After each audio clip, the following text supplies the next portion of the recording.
പേര് വിഷ്ണു പ്രസാദ്. ബുദ്ധിമുട്ടില്ലല്ലോ, സോറിയാ. ഒരു minute sir. ഇപ്പോൾ ഇവിടെ എന്താ നടന്നുകൊണ്ടിരിക്കുന്നത്? ഇവിടെ സോഫ്റ്റ്വെയർ ക്ലാസ് നടന്നുകൊണ്ടിരിക്കുകയാണ്. അതായത് ഇപ്പോൾ ഇവിടെ ഇരിക്കുന്ന കുറേ ആൾക്കാരെ കണ്ടിട്ടുണ്ടാവുമല്ലോ. പലരും പല കാറ്റഗറിയിൽപ്പെട്ട ആൾക്കാരാണ്.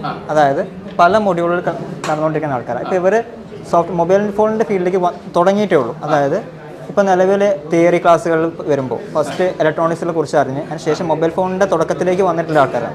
അപ്പോൾ ആദ്യമായിട്ട് സോഫ്റ്റ്വെയർ എങ്ങനെ ചെയ്യാം, അല്ലെങ്കിൽ ആദ്യം തുടക്കത്തിലുള്ള കുട്ടികൾക്ക് എങ്ങനെ ഒരു ഫോണ് സോഫ്റ്റ്വെയർ ചെയ്യുന്ന കാര്യങ്ങൾ, അത്തരം കാര്യങ്ങളുടെ ബേസിക് കാര്യങ്ങളാണ് പഠിപ്പിച്ചത്. അതെ, ഇന്നത്തെ ക്ലാസ് എന്ന് പറയുന്നത് ആപ്പിളിൻ്റെ സോഫ്റ്റ്വെയറും അത് ആപ്പിളിൽ എന്തൊക്കെ കാരണം കൊണ്ടാണ് സോഫ്റ്റ്വെയർ ചെയ്യേണ്ടി വരിക.